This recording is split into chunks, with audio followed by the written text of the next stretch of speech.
If you've ever wondered if you're a CX leader, right, a customer experience leader or an employee experience leader, you're the COO of the organization, and you've ever wondered, what are we talking about when we're talking about forecasting? And how do we get it right? And why do I need a forecaster? And what do they do that's so special? How are they forecasting differently from my finance team? And why is this such a critical role and function inside of my organization?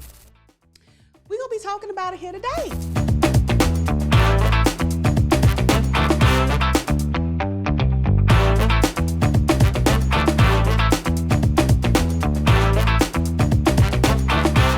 Hey guys, and welcome to another episode of Tipsy Thursdays. I am your show host, the Contact Center Whisperer, the CEO and founder of Solid Rock Consulting.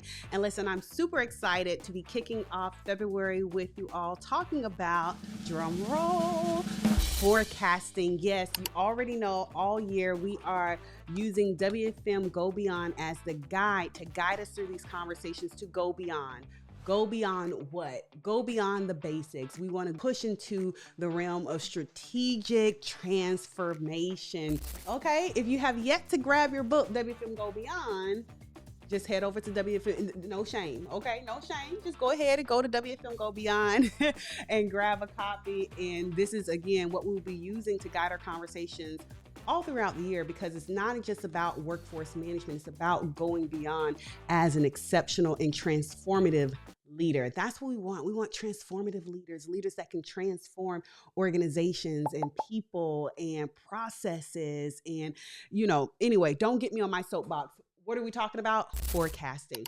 Okay, and so I think it's super important that we first define what forecasting actually is. And so if you have the book on forecasting, is pillar 2 in the core 4. If you've been on this journey with us, you know what pillar 1 is already. And so we're into pillar 2 of the core 4, which is forecasting. And forecasting starts on page 27 in the book.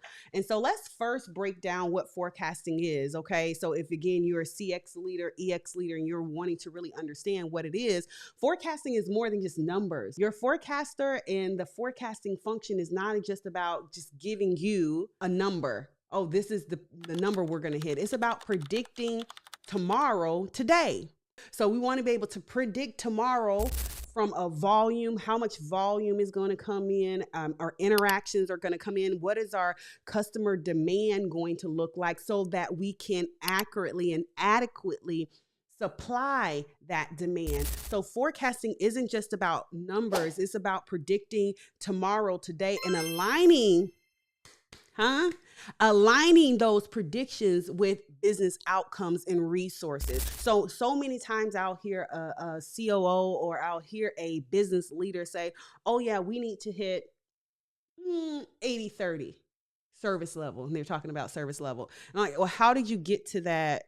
How did you get to that service goal as a requirement? Is that a contractual goal? Is that an internal metric that KPI you're trying to hit? I'm like, oh yes, it's industry standard.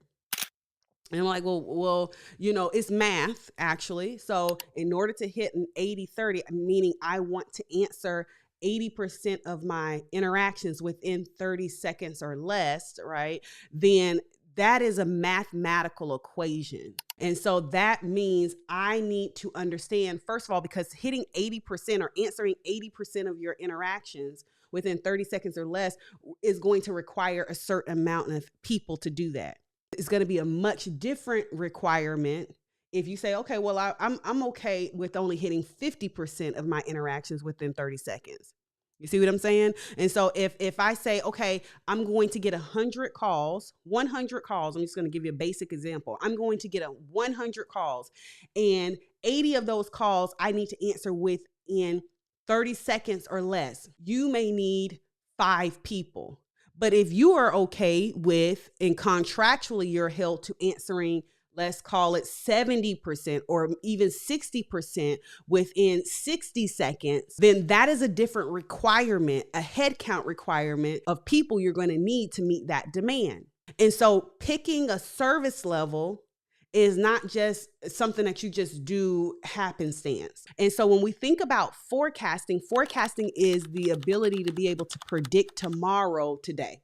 And so if I'm predicting tomorrow today, what am I predicting? You're predicting a couple things, right? You're predicting the demand. Okay, remember when we're talking about workforce management and you're talking to a workforce management leader, regardless of whether you're a CX leader, you're an EX leader, you're an executive, and you're focusing on business growth, these are concepts you need to understand. So as you're developing your workforce management team and you're bringing people on to manage these things, workforce management is looking at supply and demand. The business produces this kind of demand, which means I need to have this kind of resource available to meet this demand. And so your workforce management team is constantly thinking about what your demand is going to be. Okay, what is my demand going to be? Okay, I'm a healthcare organization. So how many new members, if we're taking new territory or whatever the case may be, how many new members are we going to enroll in this enrollment period? And how many calls do those members typically generate? Because not every member is going to call. So you may have a 70% of your new member enrollment may produce 2 calls or 1 call. Okay. So your workforce management team is trying to predict what that is going to be. And some of how they're going to predict that is by looking at historical information, which is why your data, Pillar 1, is super important. One of the things that we're trying to predict as workforce management professionals is the demand, whether that's voice, so phone calls, emails, chats, whatever that is, you're trying to predict what the foot traffic coming into the store. Okay. I'm such a workforce management geek because every time I walk into a retail location, the first thing my brain goes to when I see lines out the wazoo is they didn't have nobody predicting the demand. And see, here's the thing. You are doing workforce management whether you know it or not, right? So whether you have formal process around it is another conversation. Say, for example, you are in a retail chain, a store, supermarket, okay, you're the manager of that store. And you're saying, okay, how many people do I need? You're creating the schedules. How many people do I need to work on this shift? You're thinking about, okay, well, it's a holiday. It's going to be super busy. I need a lot of, I need coverage to come in. You're doing workforce management. Now, you may not have a formal practice or process around what you're doing and have any rhyme or reason other than what your gut tells you from experience. But that process that you're doing is workforce management. Hey, transformative leader, listen, have you grabbed your copy of WFM Go Beyond? Go and grab your copy at WFMGoBeyond.com. WFM Go Beyond is sectioned into 2 sections. Section 1 is the foundation and the fundamentals of workforce management. The core 4, you've heard me talk about this: data gathering, forecasting, scheduling, intraday. But section 2 is the part that I get super excited about, especially for 2025, because we are pushing and encouraging and challenging leaders to go beyond and push into transformative impact. And section 2 is going to do that to help you understand how you tie your WFM strategy into your CX initiatives, your EX initiatives, and business profitability goals. So if you're an operational leader, executive, a WFM leader that has a operations efficiency goal, okay, and you want to drive transformative impacts, WFM Go Beyond is your resource. So go to WFMGoBeyond.com and grab your copy today. Bye. When you are working in a restaurant chain, right, and you're saying, well, how many people do I need on my closing shift? Well, it's not that many people that come in after 8. Maybe I need 1 closer or 2 closers for safety, purposes. I'm in banking, 1 person to run the teller and I need another person to be able to run the safe because they can't, right? You're doing the function or the discipline of workforce management. And so when we think about forecasting, a forecaster inside of your business is going to be looking to predict tomorrow today. Or they're going to be looking to predict next week today, next year today. And so what are they predicting? They're predicting the demand. And so when you are a smaller organization, so one of the things that we help organizations with is, especially organizations that are rapidly growing and they've been doing, workforce management throughout their operations, like their operational staff has been doing it. And now they are rapidly growing and they're like, I have a formal need to gain some efficiencies around this. I need a formal department. They may not even know it's called workforce management. We need a formal department to do this. This is where you see the superpower come in, right? Because you will see that, Susan was doing this, or Mark, my supervisor, was doing this, but they were doing it from okay, this is what I understand of the business, not from what I understand of the discipline of how to actually formally do this. And so a forecaster is going to be looking at, okay, consistently looking at the demand that the business is generating so that they can also then predict the resources required and the resources required to hit a certain expectation, whether that is externally imposed through customer contracts or whether that is because of your customer experience goals. So typically you are going to, as a business, have a contract. Say you're in healthcare and you're working for, what Medicare is and Medicaid, and you're governed, you have to report into CMS or different things like that. You have an external expectation. You have to meet this service level. 80% of your calls or 90% of your calls have to be answered within 23 seconds. That is a contractual obligation of the contract. However, now more than ever, you see companies self-imposing these service goals because they have they want to meet certain customer experience expectations. Okay, customers are no longer, they have an endless option of providers to pick from, companies to pick from. So they're not just going to sit and hold on the line for you to pick up when my air conditioner is broke. Okay, I live in Florida. And I gave this story time. So one of the things that I do in the book is I give story time. So again, if you haven't read the book, I give a story time in the book about how in the summer, again, I'm a Floridian, and my air condition, central air and heat, went out. And baby, that's not something I wish on my worst enemy. Okay. And so when my air conditioner went out, I went to Google AC, put in my zip code, and the first person who popped up is the first person I called. They didn't answer the phone. You think I left a message? You think I left a message? You think I was waiting for them to call me back? Absolutely not. I went to the next one. And that's what your customers are doing. And so when you don't accurately predict the forecast, or you're not even close, you're not even in the realm, right? Then you are misappropriating the resources that you need to be there, so that when I call to say, hey, I need my air conditioning fixed, I need somebody out available ASAP, you have someone there to answer that call, schedule an appointment, and get out to me same day.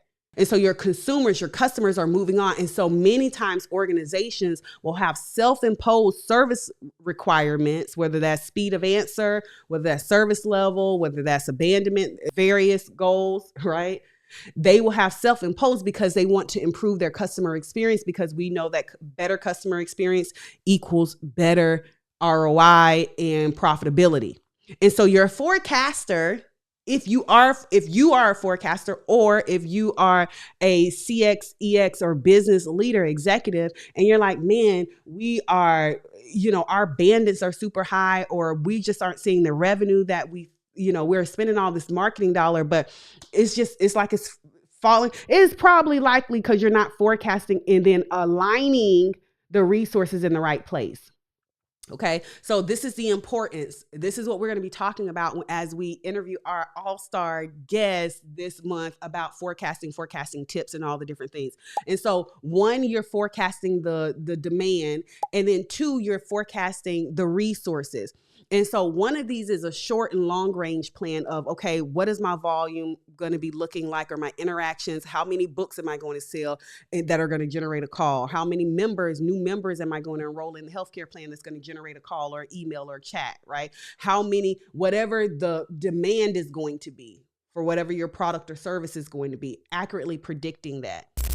Hey, are you ready to identify how well your workforce management strategies align to your CX, customer experience, EX, employee experience, or your business profitability goals? Well, take our free 5-minute assessment at WFMGoBeyondScore.com and get your personalized results and recommendations delivered directly to your inbox.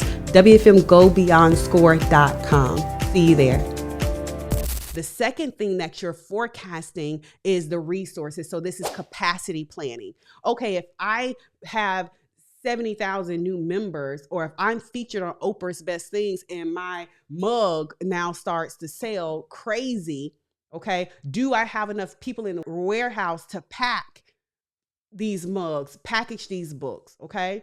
And so that's capacity planning. So you're forecasting for two different things.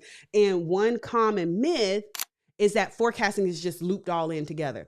And so executives, CX operational leaders will hire a forecaster, not really do a good job at recruiting them, and because they don't really understand what forecasting even is, and they will get someone who don't really know how to forecast, okay? Or many times that's a conversation for another time, okay? Stay focused, okay? So common myth, okay? Common challenges that we're going to be tackling this month is the various types of forecasts, okay? So we're going to be talking about long range, short range planning. We're going to be talking about capacity planning and tips and tricks or common myths around that, okay? Other thing we're going to be talking about this month heavily is we're going to be talking about other types of forecasts, which are capacity plans, okay? We're also going to be talking about if you are a forecaster in this role and you're wanting to go beyond, okay, how do we communicate these plans now to our executive leadership team and to make sure that they are ahead? So how do we go beyond just the basics and of doing the formula, which is extremely important. So don't take that as, a knock on anything, because it's not. Forecasting is extremely important. The basics and the foundation is critical, right? It is absolutely critical. But we also want to go beyond that, right? It's one thing. It's amazing that you know what the volume is going to be tomorrow, and you know when I need to hire based on how many people I attrit, and people leave the organization, or based on what my average handle time is. That's amazing that you know that. But now, how do we get stakeholders to actually action on it?